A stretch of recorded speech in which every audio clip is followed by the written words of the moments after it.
Trump এবার বলেছে মঙ্গলবার হবে সেতু দিবস এবং বিদ্যুৎ দিবস।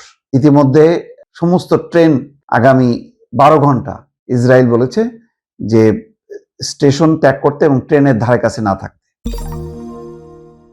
ইরান যুদ্ধ নিয়ে অন্যরকম একটা খবর পরিবেশন করেছে আনন্দবাজার।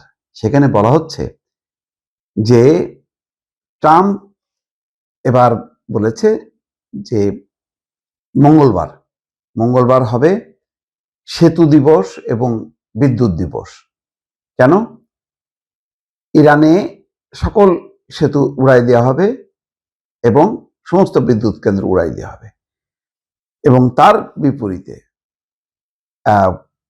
ইরানে একটা অভিনব তারা রণকৌশল হামলা রুখতে। সেটা কি?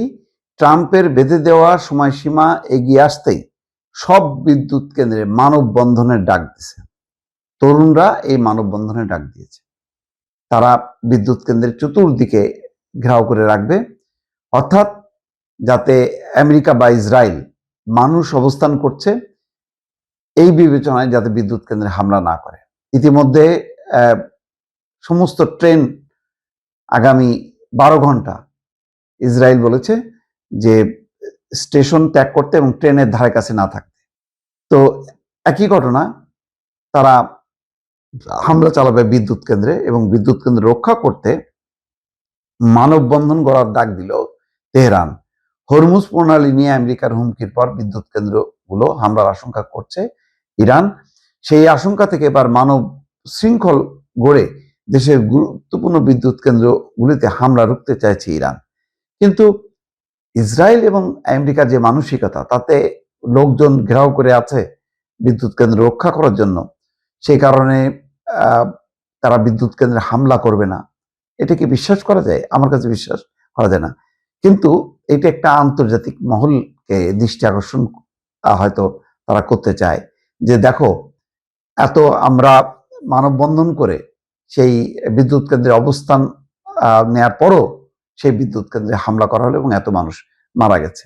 এটা হয়তো একটা সিম্প্যাথি নেয়ার একটা আয়োজন হইতে পারে, তবে নিঃসন্দেহে এটা একটা বিপজ্জনক প্রতীকী প্রতিবাদ। হরমুজ প্রণালী নিয়ে ইরানকে ধারাবাহিকভাবে চাপ দিচ্ছে আমেরিকা, তবে ইরান প্রকাশ্যে এখনো পর্যন্ত আমেরিকার চাপের কাছে বশ্যতা স্বীকার করার ইঙ্গিত দেয়নি। তারা যেটা করছে, আমেরিকা এবং ইসরায়েল বাদে অন্যান্য দেশকে সীমিত আকারে জাহাজগুলো চলাচলের অনুমতি দিছে, আর এতে আরো আমেরিকা ক্ষিপ্ত হয়েছে।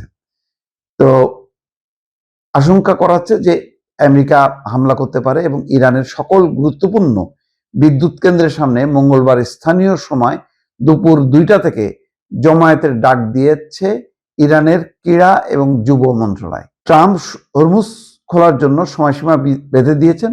এগিয়ে আসতে বলা হয়েছে ইরানের তরুণ প্রজন্মকে, জমায়েতে সে দেশের শিল্পী এবং ক্রীড়া ব্যক্তিত্ব তাদেরকেও থাকার আহ্বান জানানো হয়েছে। আন্তর্জাতিক বাণিজ্যের ক্ষেত্রে গুরুত্বপূর্ণ হরমুজ প্রণালী দিয়ে কিছু দেশে জাহাজ চলাচল করতে পারছে, ইরান সেই অনুমতি দিয়েছে। আমেরিকা এবং ইসরায়েলকে সেই ছাড় দিচ্ছে না ইরান। এই অবস্থায় হরমুজ প্রণালী খুলে দেওয়ার জন্য ইরানের জন্য নতুন সময়সীমা বেঁধে দিয়েছে, যেটা বুধবার সকাল 6টা এবং মঙ্গলবার রাত 8টা আমেরিকার সময় অনুযায়ী। তো দেখা যাক এখন এই মানববন্ধনের ডাক দেয়াতে বিবৃত হয় কিনা, সেটাও এখন দেখার বিষয়।